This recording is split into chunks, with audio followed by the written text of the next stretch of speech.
The most common topic and the most common questions I get ever since I started making these videos on the Spiritual Walks channel is regarding religion.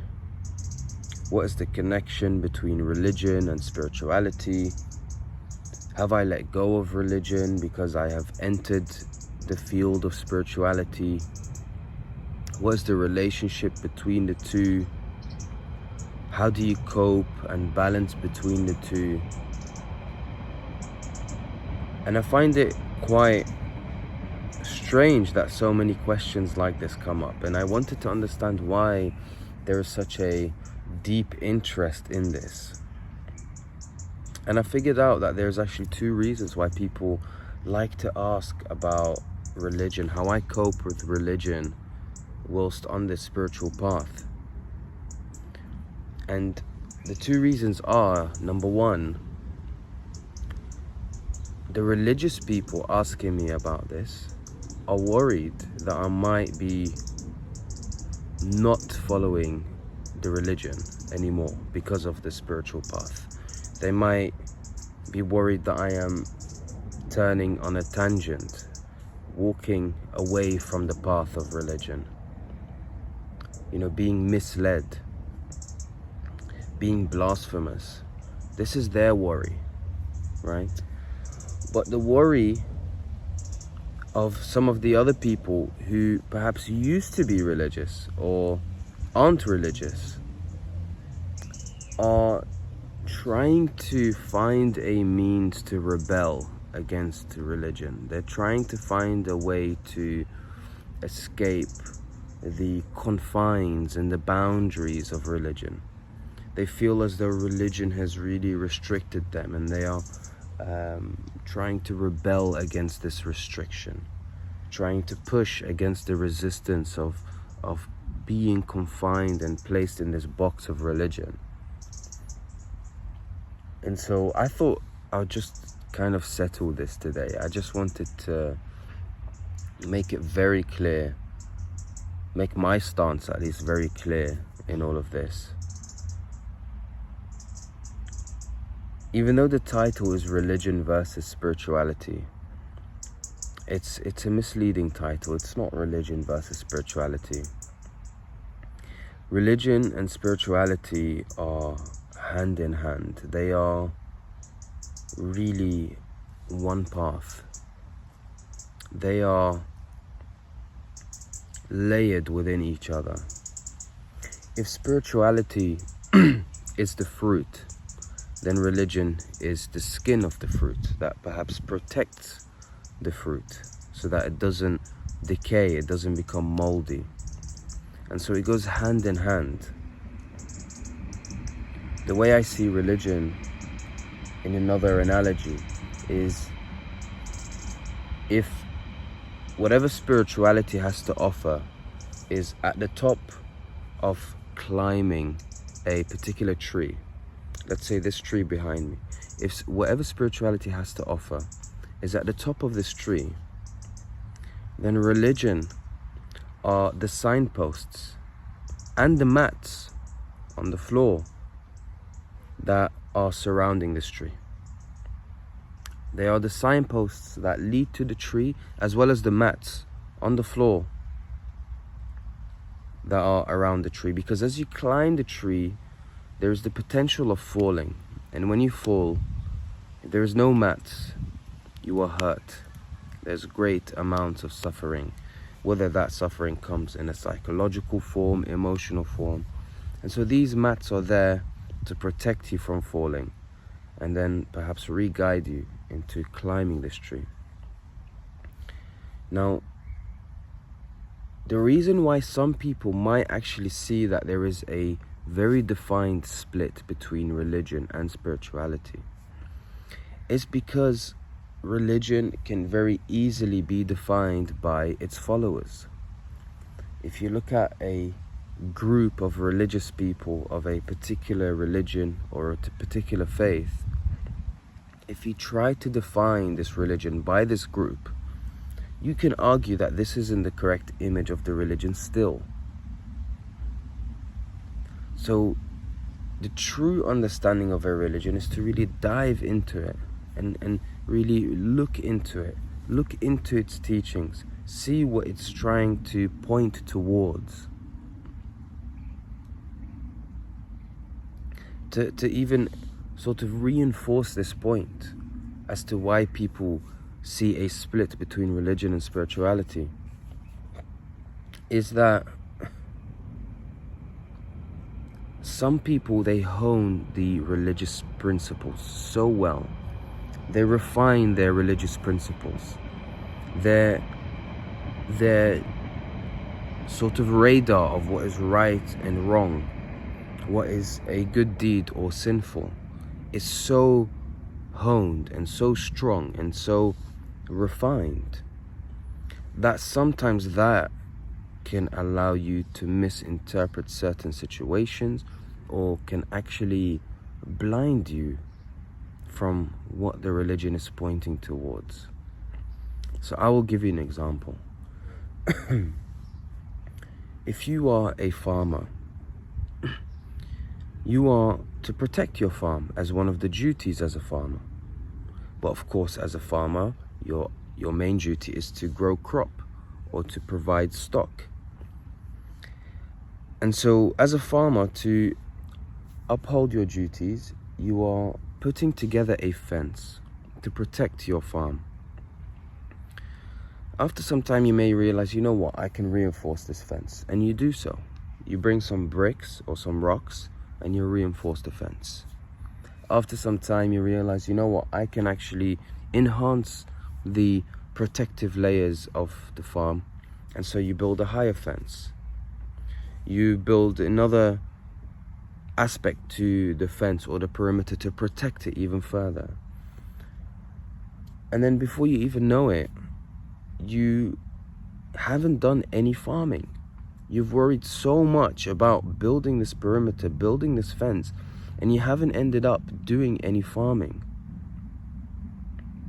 And so what that does is you have done really well at protecting the farm, but you haven't done any farming. And so this is what can happen. You know, religion has all of these technical teachings that is trying to define to you what should and shouldn't be done. And this isn't an argument to try and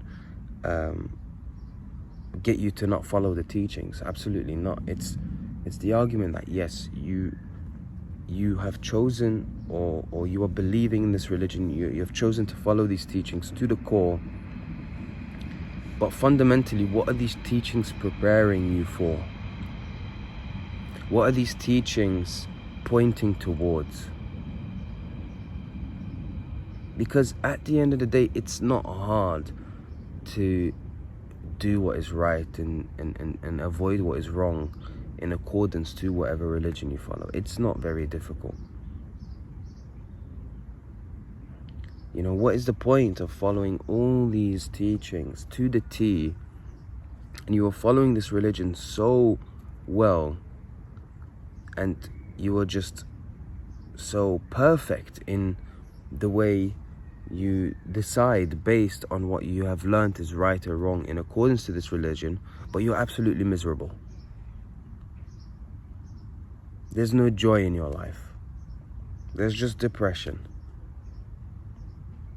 Now, it doesn't mean that the lack of joy or misery or depression is because of the religion. It's perhaps because of the way the religion is taken on board, the way it's interpreted.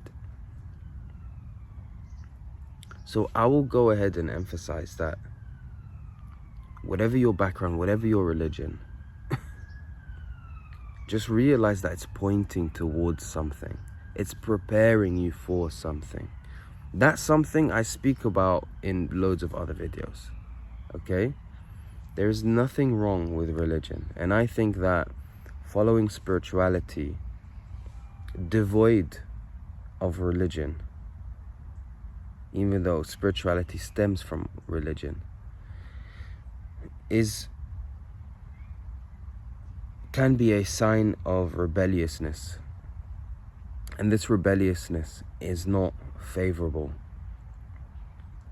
Every religion along well, most religions, along with the spiritual path, is a path towards selflessness and unification. And therefore, you trying to avoid a particular religion or trying to rebel against certain teachings of a religion is not a path towards selflessness. It's something selfish. It's something that you are doing for your personal gain in some sense. You are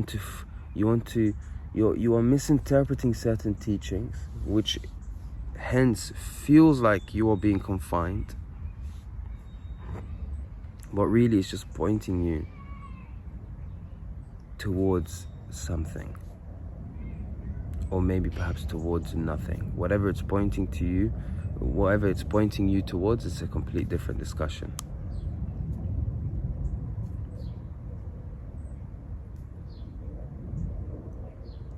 So, religion versus spirituality? No, it's religion and spirituality. They are hand in hand. They go together so well.